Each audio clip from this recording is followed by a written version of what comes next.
안녕하세요. 고려대학교 산업경영공학과 DSBA 연구실 석사과정 이윤승입니다. 제가 오늘 리뷰할 논문은 메모리 가이디드 아노말리 디텍션이라고 해서 아노말리 디텍션에서 메모리 모듈을 사용하는 논문 두 개를 리뷰하고자 합니다. 먼저 메모리를 활용한 아노말리 디텍션의 간단한 개요에 대해 말씀드리도록 하겠습니다. 이 방법론에서는 정상 패턴을 잘 반영하고 있는 레프레젠테이션을 디코더에 전달하기 위해서 메모리 모듈을 사용하게 됩니다. 아래 보이시는 그림에서 인코더와 디코더 사이에 있는 부분이 바로 메모리에 해당하는데요. 이 메모리 같은 경우에는 정상에 대한 원형인 프로토타입을 학습해서 메모리 슬롯에 저장하게 됩니다. 여기 별표로 표시된 부분들이 다 메모리 슬롯을 의미합니다. 그리고 인코디드 인풋을 쿼리로서 활용해서 이 메모리 내에 저장된 슬롯들에서 레프레젠테이션을 추출하게 됩니다. 인코디드 인풋은 동그라미로 표현이 되어 있고 이 동그라미와 유사한 그 메모리 슬롯을 찾아서 이 메모리 슬롯 자체를 디코더에 넘겨주는 방식으로 진행됩니다. 이렇게 아노말리 디텍션에서 메모리 모듈을 제한한 데에는 어떤 이상탐지의 기본적인 가정에 조금 한계점을 지적하면서 메모리 모듈의 도입을 제안하였습니다. 그럼 이 이상탐지의 기본적인 가정이 무엇인지부터 먼저 알아보도록 하겠습니다.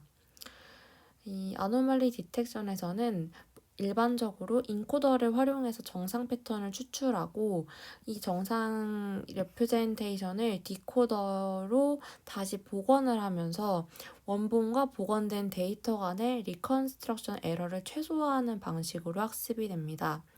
아래 리컨스트럭션 에러의 수식을 적어 놓았고요.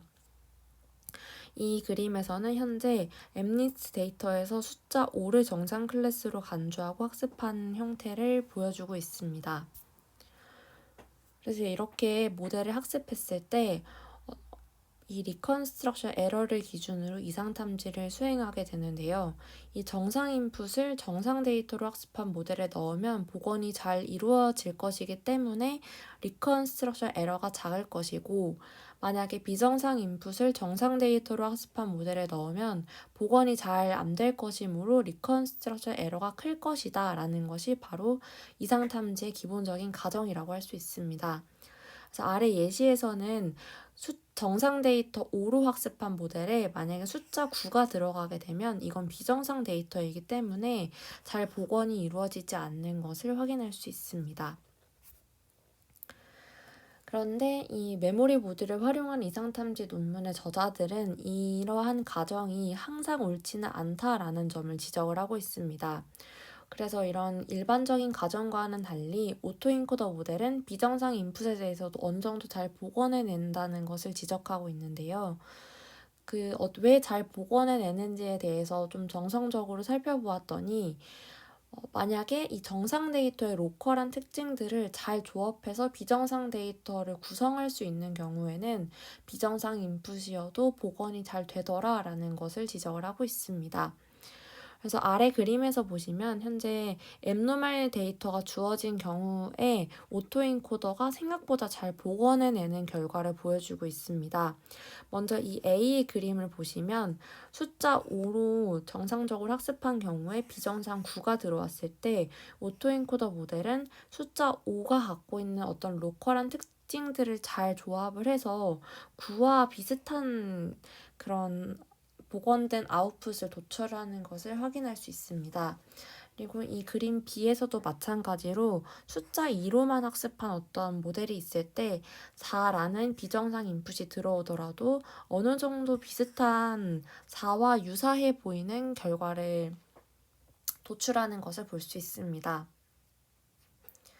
이렇게 비정상 인풋이 들어왔을 때 그 비정상 인풋을 꽤 잘 복원을 하게 되면은 아까 말씀드렸던 그 리컨스트럭션 에러가 기대만큼 크지 않기 때문에 정상 인풋을 넣었을 때의 에러와 비정상 인풋을 넣었을 때 에러의 차이가 크지 않게 됩니다. 이 말인즉슨 정상과 비정상 간의 스코어 차이가 크지 않기 때문에 그 이상 탐지를 하기가 굉장히 어려워진다는 것을 의미합니다.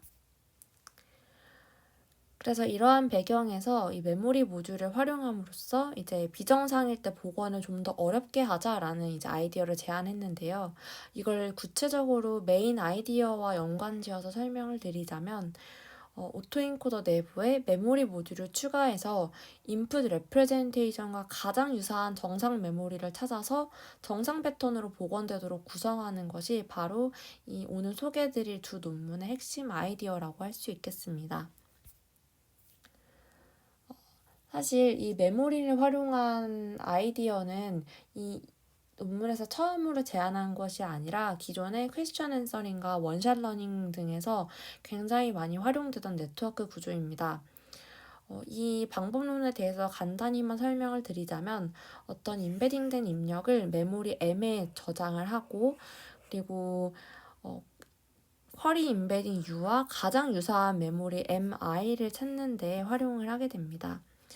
그러면은 이 메모리 아이템들로부터 도출된 어떤 웨이트가 있을 때 이 웨이트와 임베딩된 입력 간의 웨이티드 썸을 해서 값을 예측하는 데 활용하게 됩니다.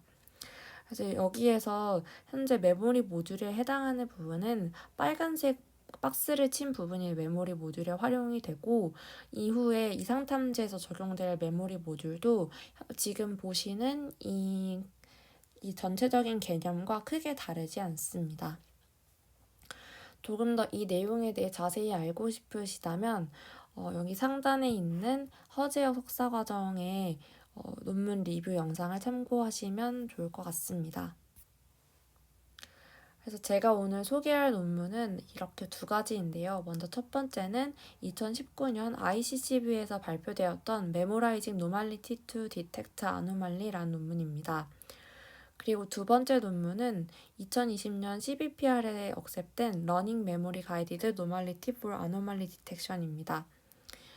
이 두 가지 논문 다 아노말리 디텍션에서 메모리 모듈을 활용하고 있기 때문에 어떻게 적용하였는지 그 방법론에 대해 알아보도록 하겠습니다. 그리고 들어가기에 앞서서 이 메모리가 아노말리 디텍션에서 상당히 많이 쓰인다는 것을 알게 되어서 한 가지 참고차 소개를 드리고자 합니다. 제가 저번 세미나에서 패치 SVDD라는 논문을 리뷰했었는데요. 이 패치 SVDD에서 이런 메모리 개념을 하나의 후처리 기법으로 활용하고 있는 것을 연관지어서 생각해 볼 수 있을 것 같습니다. 이 패치 SVDD 같은 경우에는 후처리 단계에서 임베딩 간의 유사도를 계산해서 아노말리 맵을 생성을 하는데요. 이 메모리를 활용한 아노말리 디텍션 같은 경우에는 이러한 부분을 그 학습 단계에서 메모리 모듈 안에 포함시켜서 이제 정상 임베딩을 도출하는데 좀 더 도움이 되도록 사용을 하는 것 같습니다. 그래서 이 아노말리 디텍션에서 메모리를 활용하는 것이 학습에도 활용될 수 있고 어떤 후처리 단계에서도 많이 활용되고 있구나라는 것을 참고하시면 흐름을 파악하는 데 더 도움이 될 것 같습니다. 그럼 이제 본격적으로 첫 번째 논문에 대한 리뷰를 시작하도록 하겠습니다. 이 제안하는 방법론은 메모리 어그멘티드 오토인코더라고 해서 MEMAE라는 모델을 제안하였습니다. 이 모델은 크게 세 가지 요소로 구성이 되는데요. 인코더, 디코더, 그리고 메모리 모듈로 구성이 됩니다. 이 각각에 대해서 조금 더 자세히 설명드리도록 하겠습니다. 먼저 인코더, 디코더 구조입니다. 기존의 오토인코더와 동일하게 인풋 X와 그리고 복원된 X 핵 간의 리컨스트럭션 에러를 최소화하는 방식으로 학습이 됩니다. 인코더를 통해서 추출된 이 레프레젠테이션 Z는 이후에 이 메모 뒤에 이어지는 메모리 모듈에서 쿼리로서 동작을 하게 됩니다. 그리고 디코더에 들어가는 것은 이 Z를 그대로 넣는 것이 아니라 메모리 모듈을 통해서 도출된 새로운 이 레프레젠테이션 Z 햇을 입력으로 받아서 X 햇으로의 복원을 진행하게 됩니다. 이제 다음은 가장 중요한 메모리 모듈입니다. 이 메모리 모듈은 정상에 대한 프로토타입을 추출하고 저장하기 위해서 추가한 모듈입니다. 여기 모듈에서 확인하실 수 있듯이 현재 파란 초록색 사각형으로 되어 있는 부분이 메모리에 해당하고 이 각각의 로우는 하나의 메모리 슬롯을 의미하게 됩니다. 그리고 여기 앞에 W 햇이 나와 있는 것을 보실 수 있는데요. 이 W 햇은 소프트 어드레싱 벡터라고 해서 어떤 메모리에 접근할 건지에 대해서 결정할 수 있는 그런 웨이트 값이라고 생각하시면 됩니다. 그래서 이 새로운 레프레젠테이션인 Z 햇을 도출할 때 이 웨이트와 메모리 간의 웨이티드 썸을 통해서 이 Z 햇을 도출하게 됩니다. 그래서 이 메모리를 어드레싱하는 부분에 대해서 조금 더 자세히 설명드리도록 하겠습니다. 메모리 어드레싱을 할 때 아까 보여드렸던 것처럼 W 햇을 활용을 하게 되는데요. 이걸 활용하는 목적은 쿼리랑 가장 유사한 메모리 아이템들로 레프레젠테이션 Z 햇을 구성하기 위함입니다. 그래서 어떤 이미지를 예시로 들어보았을 때 피처맵의 이 하나를 쿼리라고 준다면 이 쿼리와 그리고 메모리 사이즈가 4라고 가정한다면 이 4개의 메모리에 대해서 각각 코사인 유사도를 계산해서 총 4개의 어텐션 스코어를 도출하게 됩니다. 여기에서 이 쿼리와 메모리 아이템 각각의 유사도를 계산하는 방법으로는 코사인 시밀러리티를 채택하였습니다. 그래서 이렇게 계산한 어텐션 스코어가 있을 때 기존의 메모리와 각각 위치에 맞게 웨이티드 썸을 해서 쿼리를 도출하게 됩니다.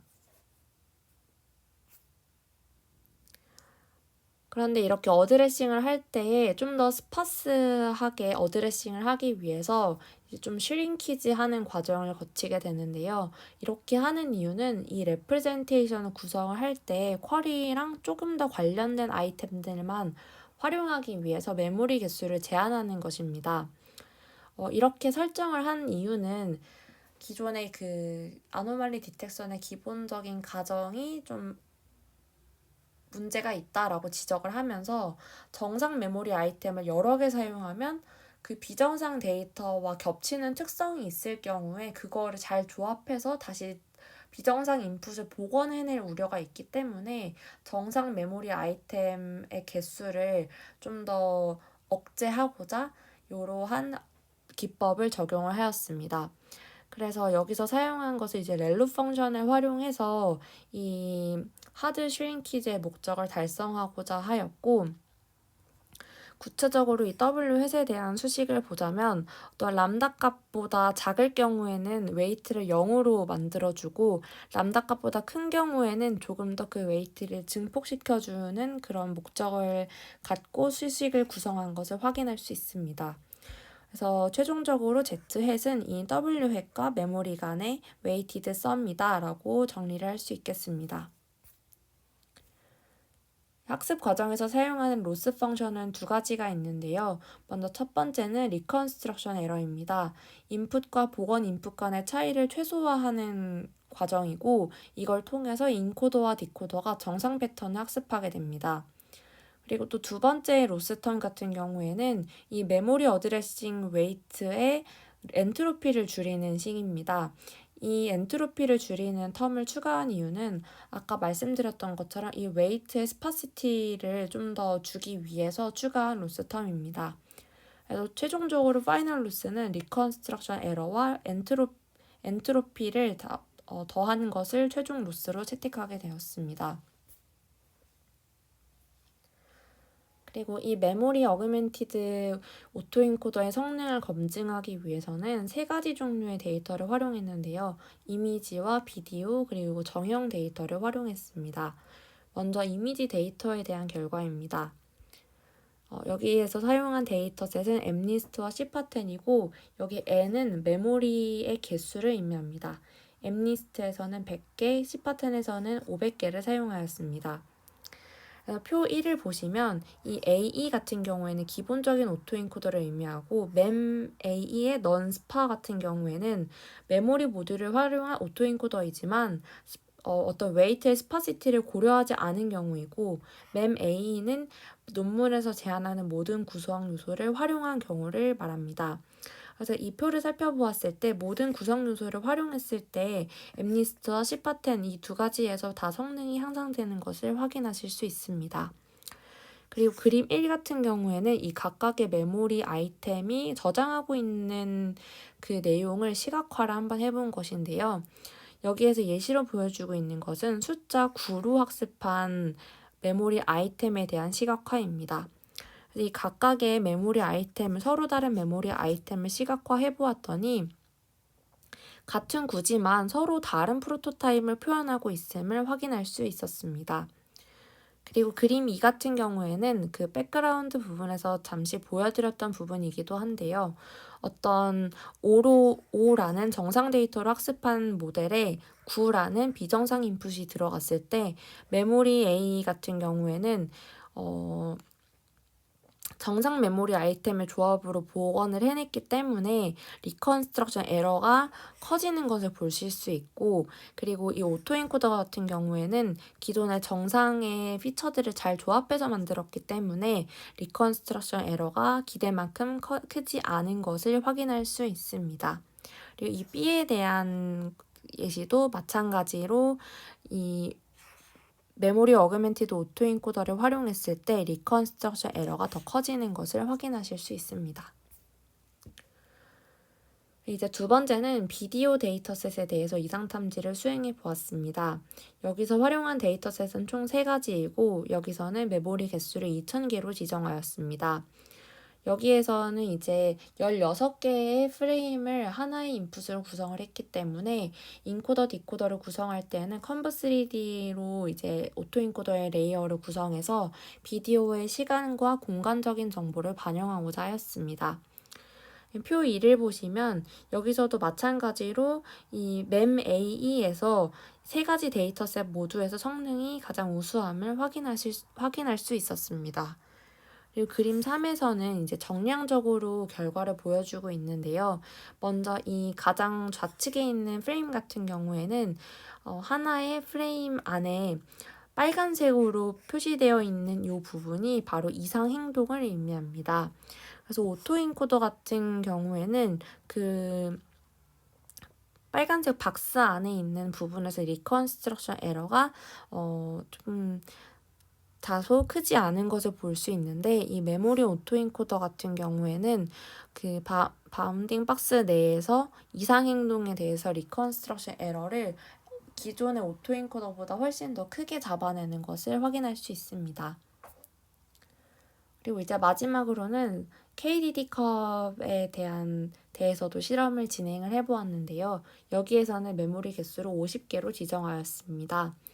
여기서 사용한 오토인코더는 모두 FC 레이어로 구성이 되어 있고, 여기서도 마찬가지로 이 메모리 오토인코더와 그리고 그 웨이트의 스파시티를 준 모든 구성 요소를 활용한 모델에서 가장 성능이 좋음을 확인할 수 있었습니다.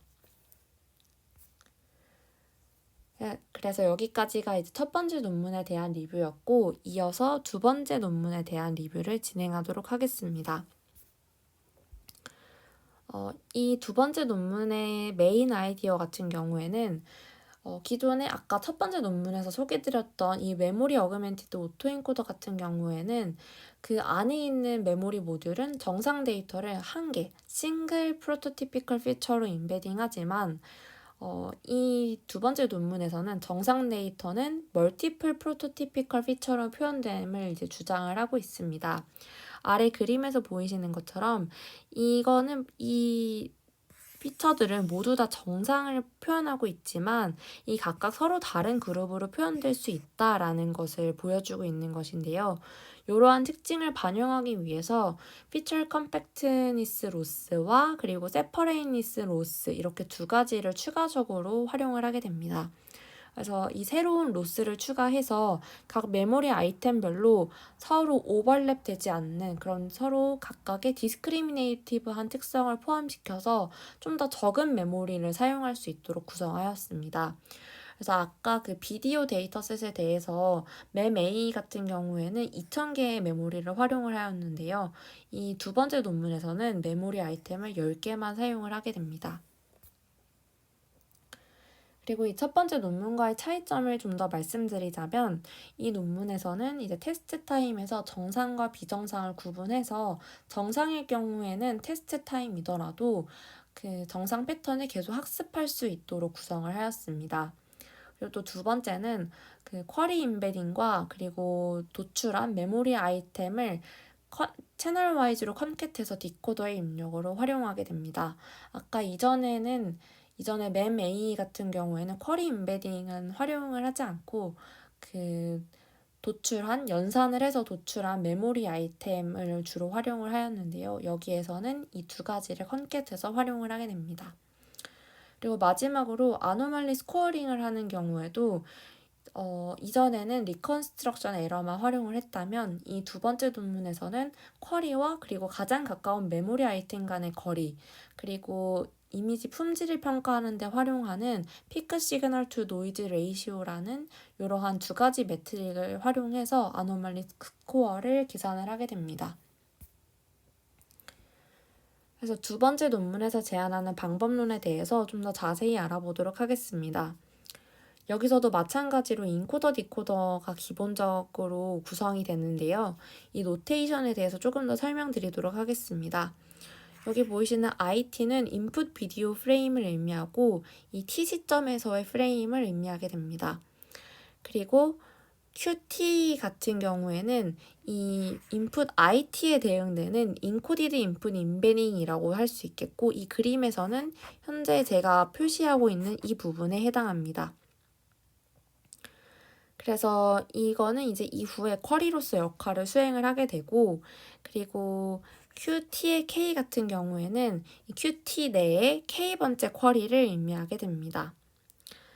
그래서 이 QT 같은 경우에는 이제 최종적으로 이 디코더의 입력 중에 하나로 활용을 하게 되고, 요거를 받아서 디코더는 IT를 복원해낸 이 IT 햇을 최종적으로 도출하게 되는 구조라고 할 수 있습니다. 이제 여기서 메모리 모듈에 대해서 설명을 드리도록 하겠습니다. 메모리를 읽어오는 과정은 첫 번째 논문에서 말한 이 메모리 어그멘티드 오토인코더와 동일합니다. 이 PM은 메모리 내 아이템이라고 했을 때 쿼리와 각 메모리 아이템 간의 유사도를 계산하고 거기에 소프트맥스를 적용한 것이 바로 요 웨이트를 의미하는데요. 이 각 메모리별 어텐션 웨이트를 계산을 해서 이 어텐션 웨이트와 그리고 이 메모리들 간의 웨이티드 썸을 해서 이 PTK의 햇을 구하게 됩니다. 이 부분을 아까 첫 번째 논문에서 보여드렸던 그림과 그 형식을 맞춰서 보여드리도록 하겠습니다. 또 하나의 쿼리가 있을 때 네 가지 메모리에 대해서 각각 어텐션 스코어를 계산을 하게 되는 것입니다.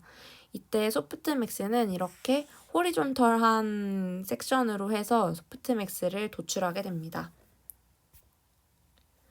이제 메모리를 업데이트하는 과정인데요. 메모리를 업데이트하는 과정은 이전과 조금 다른 점이 있습니다. 메모리 아이템과 관련된 각 쿼리 간의 유사도의 소프트맥스를 거쳐서 스코어 VT를 도출을 하고, 그리고 메모리 아이템과 유사한 쿼리들의 웨이티드 썸으로 업데이트를 진행하게 됩니다. 이 업데이트를 할 때에는 이 현재 n번째 아이템과 관련된 쿼리들만을 활용해서 그 메모리 아이템을 업데이트하게 되는 것인데요. 이 부분에 대해서도 그림으로 좀 더 자세히 설명드리도록 하겠습니다. 이 그림에서 보시면 만약에 메모리 1을 업데이트하는데 쿼리 1과 쿼리 2가 가장 관련성이 있는 걸로 도출이 되었다고 하면 이전과 동일하게 웨이트를 어텐션 스코어를 각각 계산을 합니다. 그래서 계산을 하면은 요렇게 요번에는 버티컬한 섹션으로 해서 소프트맥스를 적용하고 이렇게 VT의 스코어를 도출하게 됩니다. VT의 스코어를 도출하게 되면은 여기 각각에 해당하는 쿼리들과 웨이티드 썸을 해서 그걸 활용해서 이 첫 번째 메모리를 업데이트하게 되는 것입니다. 그리고 또 초반에 말씀드렸던 것처럼 이 논문에서는 테스트 타임에 등장하는 정상 데이터로도 메모리를 업데이트를 하고자 하는데요. 이를 위해서 이제 weighted reconstruction error를 사용하게 됩니다. 그 reconstruction error는 지금 ET로 표현이 되고 있고, 어떤 ET가 람다보다 큰 경우에는 abnormal input으로 간주해서 업데이트하지 않지만 람다보다 작은 경우에는 normal이라고 간주해서 업데이트를 진행하게 됩니다. 그리고 여기 보시면 이 reconstruction error 앞에 W의 값이 붙어 있는 것을 보실 수 있는데요. 이거는 이제 좀 더 스코어의 가중치를 더해주는 부분이라고 할 수 있습니다. 이렇게 가중치를 곱해줌으로써 reconstruction error가 큰 부분에 조금 더 집중해서 연산할 수 있도록 구성을 하였습니다. 다음은 이 두 번째 논문에서 활용한 로스 펑션에 대한 설명입니다. 여기서는 로스를 총 3가지를 활용을 하는데요. 먼저 첫 번째는 리컨스트럭션 로스입니다. 입력 프레임과 복원된 프레임 간의 차이를 최소화하는 로스이고, 두 번째는 피처 컴팩트니스 로스입니다. 이 로스를 통해서는 쿼리와 가장 유사한 메모리 아이템 한 개 간의 차이를 최소화하는 것인데요. 아래 수식에서 이 P는 현재 쿼리와 가장 유사한 메모리 아이템을 의미하는 것을 확인하실 수 있습니다. 그리고 세 번째 로스는 피처 세퍼레이니스 로스를 적용을 하는데, 이 로스를 통해서는 쿼리와 가장 가까운 메모리 아이템이랑은 차이를 최소화하면서도 두 번째로 가까운 메모리 아이템과는 거리를 멀게 하도록 강제하는 텀입니다. 아래 수식에서 보시면 이 n은 현재 쿼리와 두 번째로 유사한 메모리 아이템을 의미하는데요. 이 메모리 아이템과는 알파만큼의 마진을 가지도록 하는 것을 보실 수 있습니다. 이 세퍼레이니스 로스를 추가하는 것은 잠깐 설명드렸었지만 이 각각의 메모리 아이템이 서로 겹치지 않는 좀 디스크리미네이티브한 특성을 반영할 수 있도록 하기 위해서 이런 로스를 추가했다고 생각하시면 됩니다. 최종적으로 학습할 때에는 이 3가지 로스를 모두 더해서 학습에 활용하게 됩니다. 다음은 이제 테스트 부분에서 abnormal 스코어를 계산하는 부분입니다. 여기에서는 그 PSNR과 그리고 L2 디스턴스의 로스를 활용하게 되는데요. 이 PSNR을 계산을 할 때에는 입력 프레임과 복원된 프레임의 차이를 계산을 하는 것이고, L2 디스턴스를 통해서는 쿼리와 가장 가까운 메모리 아이템 간의 차이로 abnormal 스코어를 도출하게 됩니다. 여기에서 그 L2 디스턴스로 이 각각의 쿼리 임베딩과 메모리 아이템의 차이를 계산하는 그 기전은 정상 비디오 프레임에서 추출된 쿼리는 그 정상 프로토타입을 기록하고 있는 메모리 아이템과 유사할 것이기 때문에 이 값이 작으면은 정상에 가까울 것이고 값이 크다고 하면은 비정상에 가까울 것이다 라고 요런 가정하에서 이 L2 디스턴스를 abnormal 스코어를 계산하는데 활용을 하게 됩니다. 그리고 여기에서 이 PSNR 같은 경우에는 최대 신호 대비 잡음비라고 해석이 되는데요. 이 매트릭 같은 경우에는 생성되거나 압축된 영상의 화질에 대한 손실 정보를 평가하는 그런 지표라고 할 수 있습니다. 그래서 이 값이 크면 클수록 인풋과 그리고 비교하고자 하는 그 이미지 간의 차이가 적다라고 판단을 하게 되는 것입니다. 그래서 이 초록색으로 표시된 부분이 현재 PSNR을 의미하고 있고, 이 주황색으로 표시된 부분이 현재 쿼리와 메모리 아이템 간의 그 차이를 계산하고 있는 부분이라고 할 수 있겠습니다. 이 각각은 이 PSNR과 L2 디스턴스는 모두 민과 맥스 값으로 스케일링을 해서 최종적으로 ST의 스코어를 도출하게 됩니다. 다음은 실험 파트입니다. 여기서는 주로 비디오 이상 탐지에 대해서 실험을 진행하였는데요. 비디오 이상 탐지는 크게 리컨스트럭션 태스크와 프리딕션 태스크로 나뉘기 때문에 이 2가지에 대한 성능을 모두 리포팅하였습니다. 이 아래 표에서 보시면 제안하는 방법론이 UCSD 패드2와 그리고 에버뉴 데이터에서 데이터 중에서도 프리딕션 태스크에서 굉장히 좋은 성능을 보이는 것을 볼 수 있습니다. 이 프리딕션 태스크에서 제안하는 방법론과 프레임 프레드 간에 좀 비교를 해보았는데요. 이 프레임 프레드 같은 경우에는 옵티컬 플로우와 어드버서리얼 러닝을 추가했지만 이 제안 방법론은 기본적인 오토인코더 구조만 활용했기 때문에 성능이 굉장히 견줄만 하다라고 말하고 있습니다. 그리고 무엇보다도 이 프레임 프레드보다 빠르다는 것도 이 제안하는 방법론의 장점으로 강조하고 있습니다. 그럼 이제 리컨스트럭션 태스크에 대해서도 한번 살펴볼 텐데요.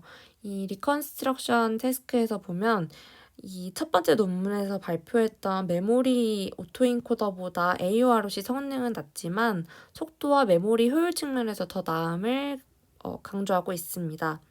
속도 같은 경우에는 이 제한하는 방법론이 67fps 그리고 메모리 A가 45fps로 훨씬 더 빠른 것을 확인할 수 있었고 사용하는 메모리 개수의 측면에서도 이 논문에서는 10개를 사용하는 반면에 메모리 오토인코더는 2000개를 사용하는 것을 볼 수 있습니다.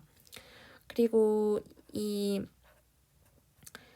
저자들이 제안하는 그 메모리 모듈 자체에서도 이 메모리 모듈을 사용한 경우가 그렇지 않은 경우보다 성능이 향상됨을 이 표를 통해 확인할 수 있었습니다. 그리고 정성적으로도 이 로컬라이즈를 잘 하는지 한번 확인을 해 보았는데요. 이 첫 번째는 인풋 프레임을 의미하고 그리고 두 번째는 이 모델에서 도출한 프리딕션 에러 맵이고 그리고 세 번째는 그라운드 트루스 마스크를 의미합니다. 그래서 정성적으로도 확인해 보았을 때 이상 행동을 각 데이터셋에 대해서 잘 찾아냄을 확인할 수 있었습니다.